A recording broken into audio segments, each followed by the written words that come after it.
day to day for USC football. You know, to lose that game in our home opener here, especially how well our defense played today, was obviously very disappointing. You know, give credit to Washington State too. They played really hard in the game, much like they did last week on the road, and to go 2 weeks in a row like that, give a lot of credit to their coaches and their players for playing hard. We helped them out obviously in that game. As bad as things were offensively throughout the game, we can't turn the ball over. And when we turn the ball over, not just did we turn it over, we handed them 7 points on the turnover, which obviously became a big difference in the game. And after all the things that went wrong, we've got to execute on special teams also. You know, they make their field goal, we miss our 2 field goals, and there's 3-point games. So very pleased with the defense in 3 parts of the game. We had 3 things we needed to do today. We did 1 of the 3, and we didn't do the other 2, and that's how we lost. Questions? Coach, on third down, you ran the ball a few times on third and long. Do you regret doing that now?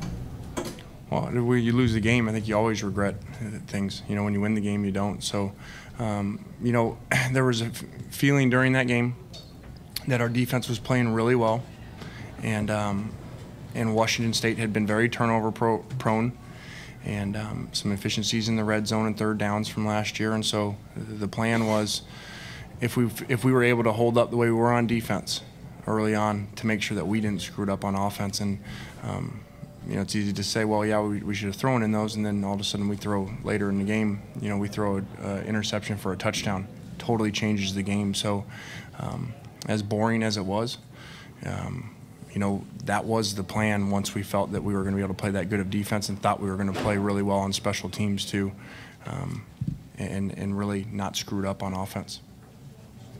And how are you not getting separation for your receivers? What's happening there? That's a good question, Dan. You know, unfortunately, there was at times that last week the issue was drops more. I feel like there was some separation in that game, and then today it didn't feel like there was much there. Those guys did a good job. They were banged up in their secondary. Their safeties tackled really well. 20's a really good player. So we'll go back to work.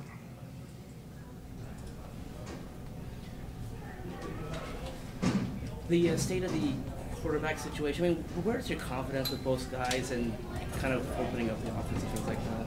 Yeah, you know, it was a very disappointing day today in the passing game, obviously. You know, I've never heard of stats like we had today. I think the long pass play was 8 yards throughout the day. So that's very discouraging, and obviously that falls on me, so we'll get it fixed. Do you cater your play calls because the defense is so good? I mean, has that changed the way you called it? Yeah, I think, you know, in these 2 matchups of these 2 games, doesn't mean we don't want to score, don't get me wrong. We want to be efficient. We want to make the field goals when they're there. We want to finish off drives in the red zone and do better on third down. But also, you know, there's a game management and taking a bunch of risks, as we see what happens when the ball goes in there, and now all of a sudden we're turning the ball over, you know, in a game that, by the way we were playing on defense, we should have won that game just by not turning the ball over and handing them 7 points. So what do you think is going on offense? Is there a chance you might put some more thought into using Trey Madden and the Wildcat a little bit more? I thought Trey had a great game tonight. Really ran really hard, over 30 carries in the game. Did a great job in the Wildcat on short yardage. You know, so I think in a day where obviously there's not many highlights in there, I thought the way Trey played was very similar to the way our defense played. Very proud of Trey. Did Washington State do anything defensively that surprised your quarterbacks or your? Yeah, they played a bunch of drop 8 in this game. They'd not done that much last week, and had not really done that in general. And unfortunately, you know, that when you drop 8, it's going to close up those lanes in the passing game, as you saw today. You know, with the separation issues of not happening, and you'd like to think that you'd run the ball pretty efficiently versus drop 8. And we did at times, and then we'd shoot ourselves in the foot. It felt like we'd get some drives going at times, and then we'd have a negative play. And when you're not getting explosive plays like that, you got to be consistent on every play. You can't have any negative plays. Coach, can you recall a time in your career where offensively you didn't want to, I guess, mess it up, as you were saying earlier, because your defense defensing so well. That having that approach or that mindset. No, that's you know, you don't want to be in that position. You know, that's just where we are right now, and I think we've seen that in 2 games now. You know, we're not have the ability to sit back there and throw the ball 60 times. I don't think that would be in our best interest as a football team. Lane, do you hear the boos and the chant, you know, fire Kiffin, and if you do, how do you react to that? Yeah, you can't worry about that. You know, it is what it is. I think I heard those before the game started in warm-ups, actually, so I'm getting used to it. Do you think this loss kind of puts your job in the hot seat? I don't know all that stuff. I'm not even thinking that way. You know, we're 1-1 right now. We got to go back and get ready to play at home next week. Lane, when you said that there were things that were on you as far as how this loss happened, what specifically do you regret, or would you like to have changed? Well, first off, when you don't play well, of course, you know, it falls on the head coach. That's part of the job. You know, we obviously weren't prepared well enough on offense, and you know, and we didn't make the 2 special teams plays when we needed to make them, or it's a different story. Is part of your reluctance to throw the ball, seemingly to throw the ball downfield, just not having confidence yet in that offensive line to hold off? Well, I think that it's been, you know, it was the game today. You know, just did not feel like it was in our best interest. And there were 2 different times that we did have them called, and they did something that we had to audible out of them.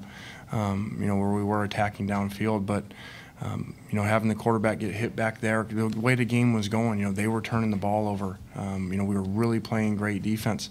It just didn't seem in our best interest to put that quarterback back there, you know, and let him get hit and let the balls get tipped and turn the ball over. Unfortunately, in the 2-minute situation there at the end of the first half, we do go to passing in the 2-minute situation there, and we give them 7 points. I mean, that's obviously the total difference in the game.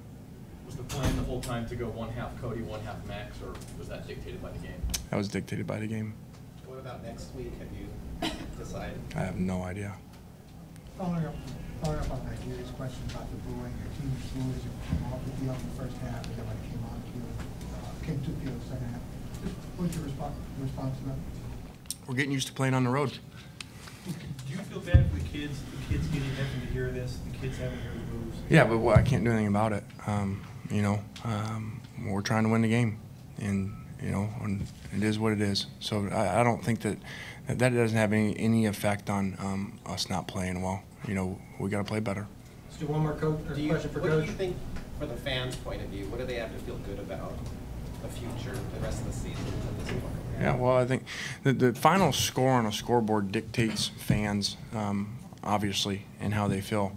Our defense played great today, played lights-out defense versus a team that's put up a bunch of numbers over the years, or a system that's put up a bunch of numbers. And, you know, and unfortunately we were really poor on offense today.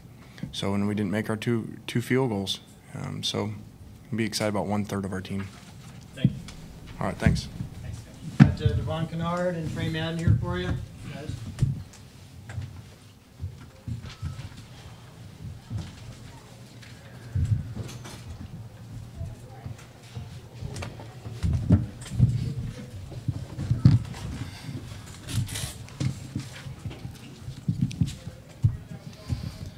Devon, Trey, questions?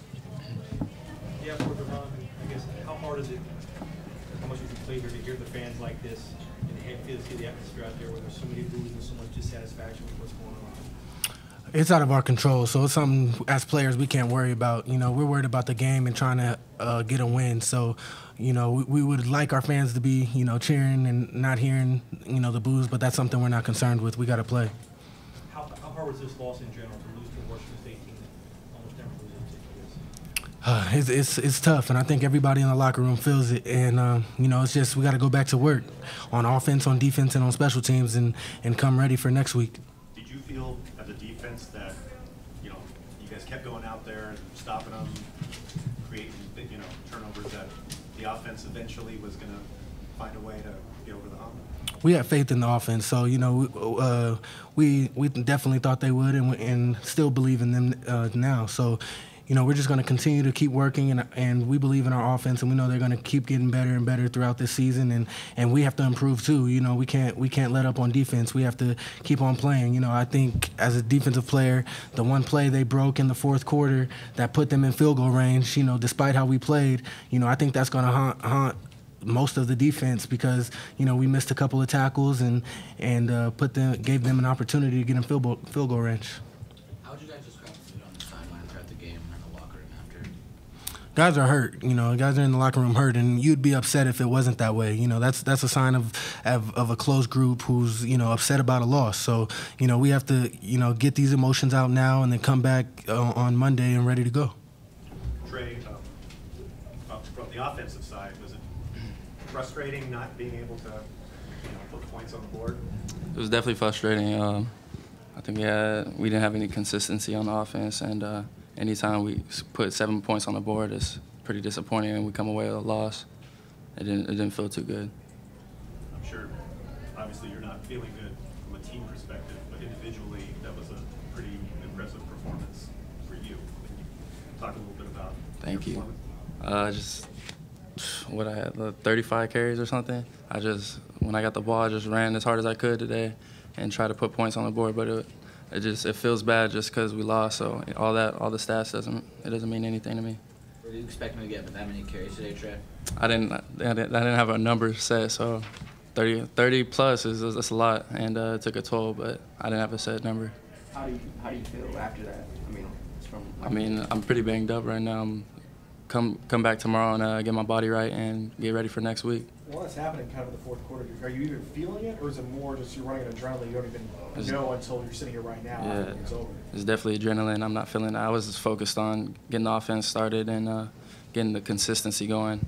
And I definitely feel it right now, but during the game, it's all adrenaline. Trey, were you surprised that on a lot of third? Oh, I'm sorry, go ahead. Yeah, go ahead. What do you think is happening on offense? If there isn't consistency, there isn't the ability to make the play when you have to make it. How do you see that? What's happening? Definitely just pass protection and throwing the ball downfield. We're not we're not in a sync, and we definitely need to get that fixed as soon as possible. Trey, were you surprised a lot of third and longs? Your number was being called. That's the way the cards were dealt, and the ball came to me, so I wasn't really thinking about it too much. How do you think you guys, move forward from this? Kind of rare anyway, kind of early season loss like this. Are you asking me? Yeah. Well, both of you, but you as a captain especially. We have to bounce back. You can't let this loss sink into next week and the week after. So, we have to make sure we get the guys. Everybody's gonna be hurt tonight, but come tomorrow, we have to let this game go and get ready for next week, and have even more of a chip on our shoulder because we are 1-on-1 now. So, I think we'll be okay. Let's do one more. Do you think that the quarterback's not being known is affecting your guys' ability to play consistently? That's me. Yeah. I think the offense as a whole, we need to just come together and build off each other. Either quarterback in the game, we didn't really have any sync or consistency with either quarterback, and that falls on everybody. Thank you, guys.